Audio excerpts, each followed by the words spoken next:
Ada momen dalam hidup ketika kamu tahu dengan seluruh kesadaran yang kamu punya bahwa yang akan kamu lakukan selanjutnya adalah kesalahan.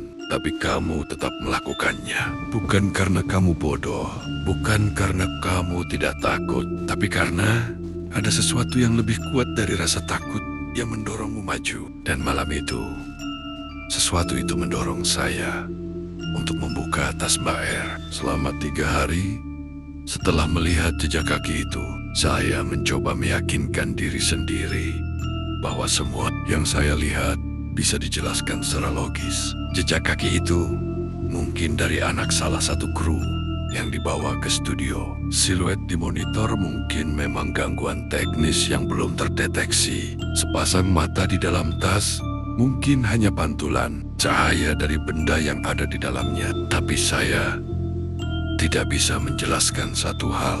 Pak Budi, lighting director yang berbisik soal artis yang membawa teman itu tidak masuk kerja sejak hari itu. 3 hari berturut-turut tanpa kabar, tanpa keterangan sakit. Saya menghubungi nomornya, tidak diangkat. Saya tanya ke produser. Jawabannya singkat. Pak Budi mengundurkan diri mendadak. Kita sudah cari pengganti. Mengundurkan diri mendadak setelah berbisik kepada saya tentang artis yang membawa sesuatu.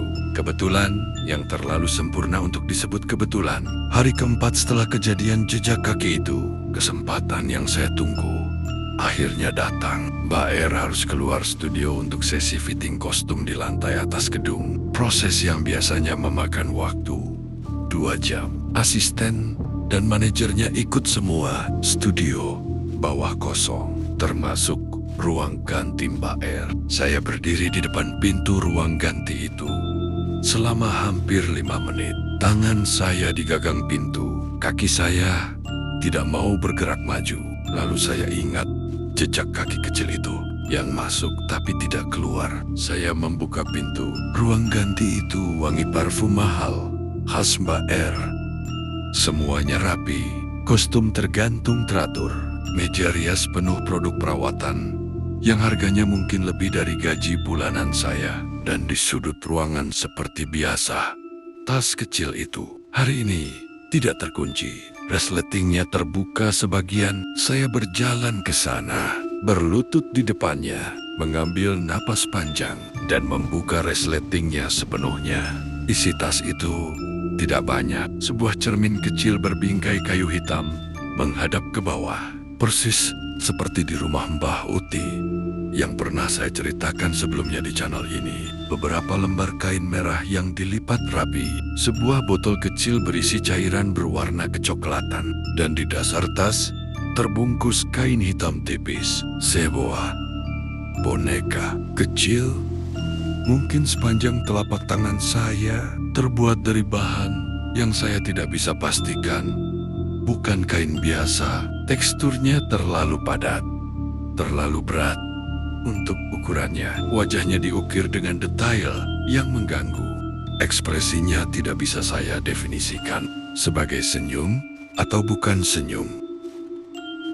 Rambutnya dari bahan gelap yang terasa seperti rambut asli, dan matanya 2 manik hitam kecil yang mengilat menghadap ke atas saat saya membuka bungkusannya, tepat menatap wajah saya. Saya ingat melihat sepasang mata dari dalam tas ini beberapa hari lalu, dan sekarang saya tahu milik siapa mata itu. Saya meletakkannya kembali dengan hati-hati, menutup kain hitam pembungkusnya, menaruhnya kembali di dasar tas persis seperti semula.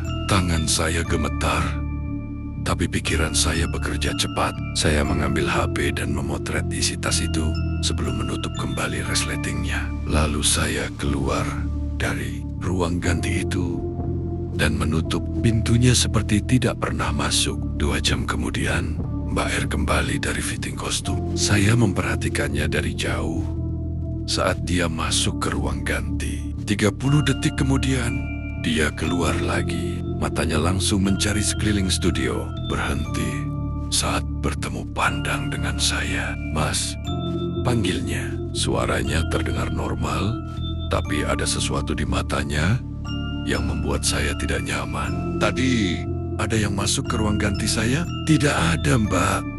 Jawab saya. Semua kru di lantai atas. Dia menatap saya beberapa detik lebih lama dari yang seharusnya kalau ada yang masuk dan menyentuh barang-barang saya tanpa izin.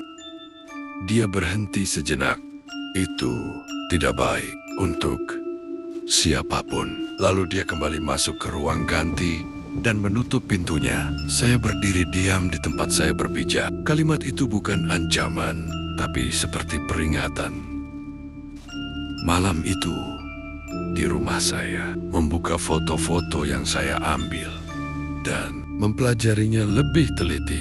Saya mencari referensi di internet tentang penglaris dalam dunia hiburan Indonesia. Sesuatu yang sebenarnya sudah sering saya dengar, tapi tidak pernah saya ambil serius. Dan saya menemukan sebuah forum lama, sudah tidak aktif sejak bertahun-tahun, yang membahas tentang praktik ini di kalangan industri hiburan. Salah satu thread-nya membahas tentang boneka penglaris. Dan ada satu kalimat di thread itu yang membuat saya berhenti scrolling. Boneka itu bukan tempat tinggal. Boneka itu pintu.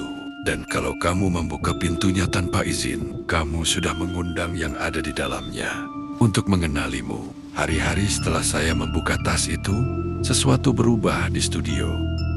Bukan perubahan besar, bukan sesuatu yang bisa langsung saya tunjuk dan jelaskan ke orang lain, tapi saya merasakannya. Setiap kali saya masuk ke studio, ada perasaan seperti sedang diamati, bukan dari satu arah, dari semua arah sekaligus, seperti berdiri di tengah ruangan yang setiap sudutnya punya mata. Siluet di monitor kamera tidak lagi hanya muncul di belakang Mbak R, mulai muncul di dekat saya juga. Saya lihat pertama kali di hari ke-6.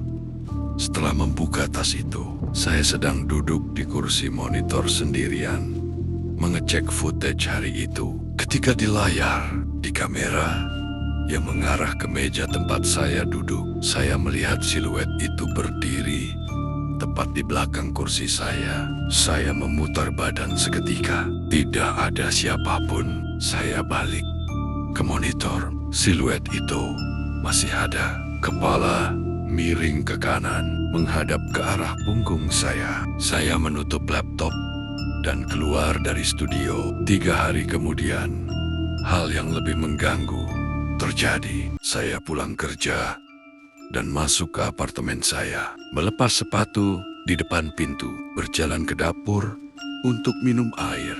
Di meja makan saya, ada sesuatu yang tidak saya letakkan di sana. Selembar kain merah yang dilipat rapi, persis seperti kain merah yang ada di dalam tas Mbak R. Saya tidak pernah membawa apapun dari tas itu. Saya tidak menyentuh kain itu. Saya hanya memotret, tapi kain itu ada di meja makan saya, di dalam apartemen yang saya kunci dari luar sebelum berangkat kerja pagi tadi. Saya tidak tidur malam itu. Dini hari, jam 2:47. HP saya bergetar. Pesan dari nomor tidak dikenal. Bukan teks, bukan foto. Sebuah video durasi 11 detik. Saya memutar video itu dengan tangan gemetar.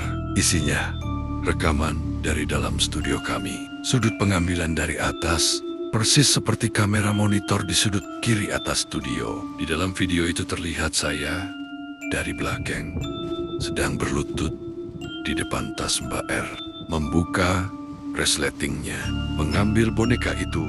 Seseorang merekam saya dari dalam studio saat itu.